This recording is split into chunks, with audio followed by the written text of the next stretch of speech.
সুপ্রভাত আমার প্রিয় দর্শক বন্ধুরা, সকলে কেমন আছো? আশা করছি সকলে যে যেখানে আছো সুস্থ আছো, ভালো আছো। আমিও কিন্তু বেশ ভালো আছি। মিঠুর লাইফস্টাইলে সকলকে আরেকটা নতুন ব্লগের সাথে স্বাগত জানাচ্ছি। তো ঘড়িতে এখন বাজছে সকাল 6টা, আর বরমশাই যেহেতু ডিউটিতে যাবে তো সেজন্য ও প্রতিদিনই কিন্তু একটু গরম জল নিয়ে যায়।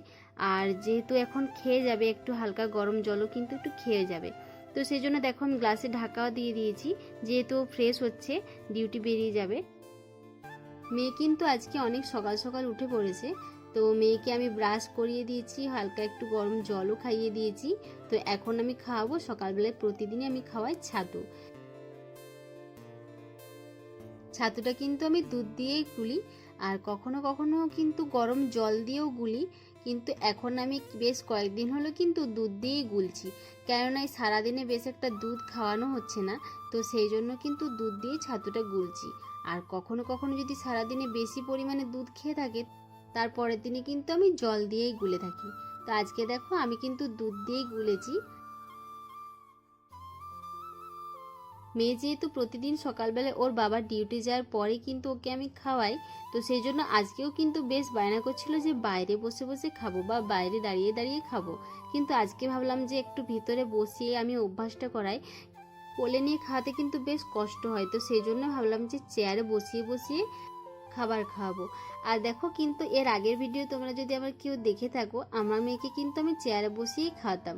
মাঝখানে একটু অন্যরকম হয়ে গিয়েছিল, তো সেই জন্য এখন আবার সেই পুরনো অভ্যাসের জন্য আবার চেষ্টা করছি। আর মেয়েকে কিন্তু আমি দাঁড়িয়ে খাওয়ালেও কিন্তু আমি কবিতা বলে বলে খাওয়াই, এটা সব দিনেরই আমার অভ্যাস। তো মেয়েকে দেখো আমার কিন্তু এখানে আমার খাওয়ানো হয়েও গেছে। সব কিছু কাজ ফেলে কিন্তু এখন বিছানাটা আগে পরিষ্কার করতে হয়, কেননা মেয়েকে এখন উপরে বসিয়ে রেখে এখন আমি কাজ সারবো। তো সেই জন্য মেয়েকে আগে বিছানাটা পরিষ্কার করে তারপর মেয়েকে বিছানার উপরে বসিয়ে আমি ঝাড়ু দেব। তো চলো তোমাদের একবার বাইরে দেখাই।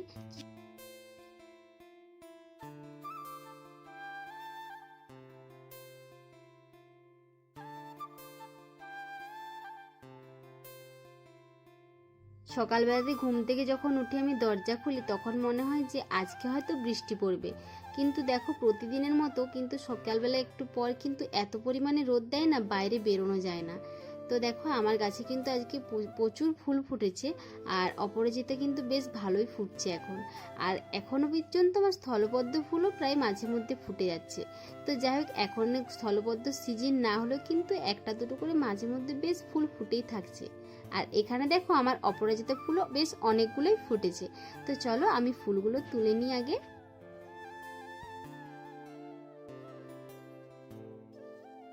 সকাল 6টা থেকে 9টা অবধি পুরো টানা আমাকে মেয়েকে একা হাতে সবকিছু ঘরের কাজ সামলিয়ে কিন্তু সবকিছু করতে হয়।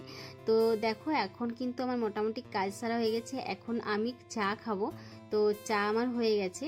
আর মেয়েকে এখন জিজ্ঞেস করছিলাম যে তুমি কি খাবে, তো মেয়ে কিছু খেতে চায় না। বিস্কুট বলো, যে কোনো কিছু আমি যদি বিস্কুট হাতে দিই খেতে চায় না। তো যাই হোক, আমি এখানে চা বানাচ্ছিলাম, তো ও আমার সাথে সাথে চলে এসেছিলো। তো দেখো এখন কিন্তু মেয়েকে প্রতিদিনের মতো আমি আজকেও কিন্তু বই নিয়ে বসিয়েছি। আর মেয়েকে কিন্তু এটা জোর করে আমি কখনো বই নিয়ে বসাই না, এটা অভ্যাস করানোর জন্য প্রতিদিন সকালবেলা ও দুপুরবেলা কখনো সময় পেলে কিন্তু ফাঁকতালে মেয়েকে নিয়ে বসাই। আর মেয়ের যখন ইচ্ছে হয় তখন বইটা নিয়ে সারাদিন বসে থাকে, এটা ওর উপর ডিপেন্ড করে। দিদি কোনটা র‍্যাবিট? আমি সকালবেলা প্রতিদিন একবার করে হ্যাঁ র‍্যাবিট। কাউ কোনটা? কাউ কোনটা নিধি? কাউ কোনটা? ভালো করে দেখাও। হ্যাঁ ক্যামেল কোনটা? কোনটা ক্যামেল মাম্মা? ভালো করে দেখাও মাম্মা, ক্যামেল কোনটা তুমি জানো? নিধি ক্যামেল কোনটা? খুঁজো খুঁজো খুঁজো, কোথায় ক্যামেল? কই উঠ, কই উঠ ক্যামেল। আঙুল দিয়ে দেখাও, আঙুল দিয়ে। হ্যাঁ তারপর বলো হর্স কোনটা? ঘোড়া। পাও। তারপরে বলো মাংকি কোনটা? ভালো করে দেখাও মাংকি। আর ক্যাট কোনটা? ক্যাট ক্যাট ক্যাট ক্যাট কোথায়? খুঁজো ক্যাট কোন।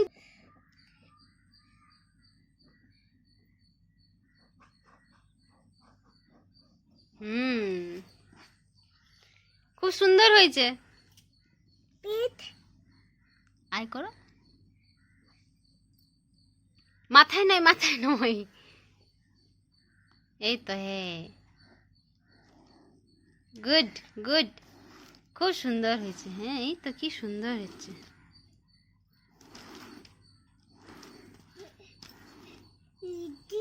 লিখেছো? হ্যাঁ, ঠিক আছে। তো সকালের খাবার কি বানাবো খুঁজেই পাচ্ছিলাম না, তো অনেক দিন হলো উপমা বানাইনি, তো আজকে ওই জন্য আমি উপমা বানাচ্ছি। আর আজকে উপমাটা বানাবো সুজি আর সিমুই দিয়ে। তো এই উপমাটা আমি কখনো তোমাদের শেয়ার করিনি, আজকে ভাবলাম তোমাদের একটু শেয়ার করে দিই। তো চলো আজকে শেয়ার করতে করতে তোমাদের সাথে একটা কথাও বলি। আমি যখন উড়িষ্যাতে প্রথম আসি তখন কিন্তু এইসব খাবার আমি একদমই পছন্দ করতাম না, কিন্তু যখন আস্তে আস্তে বরের সাথে থাকতে থাকতে খেতে খেতে সব কিছুই কিন্তু একটা অভ্যাসে দাঁড়িয়ে গেছে। এখন সকালবেলা হলে আমি কিন্তু বেগুনি বা চপ বানাই না, এখন কিন্তু আমি বেশিরভাগ এই উপমা, পোলাও, তারপর চকুরি পিঠে, আর মাঝে মাঝে কিন্তু বেগুনি বানাই, কিন্তু বেশিরভাগ কিন্তু এই জিনিসগুলোই বানিয়ে থাকি। আর বড়মশাই কিন্তু খেতেও বেশ পছন্দ করে, তো সেই জন্য এইগুলোই বেশিরভাগ বানিয়ে থাকি। তো ভাবলাম যে তোমাদেরও আজকে একটু শেয়ার করি। আর মেয়েকে বসিয়ে রেখেছি বই দিয়ে, এখন বই নিয়ে বসেই আছে, তো ভাবলাম যে এই ফাঁকতালে আমি রান্নাটা সেরে ফেলি। আর বড়মশাই যেহেতু আজকে খেয়ে দিয়ে আবার ডিউটি আছে, তো সেই জন্য বললো তুমি খাবারটা রেডি করে রাখো, আমি যাব, খাবো, আবার চলে আসবো ডিউটিতে। তো সেই জন্য ভাবলাম যে মেয়ে যেহেতু বসে আছে, তো সেই জন্য আমি ফাঁকতালে কিন্তু রান্নাটা দেখো করে নিচ্ছি। তো চলো তোমরা একটু ভিডিওটা দেখে নাও।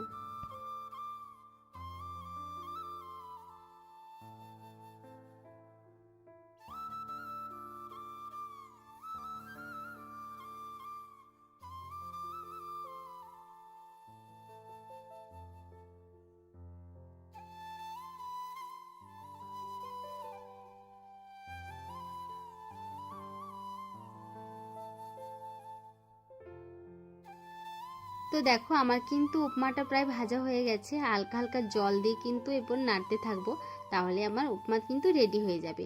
আমি হয়তো এইখানকার মানুষের মতো অতটা সুন্দর বানাতে পারি না, কিন্তু পারি মোটামুটি।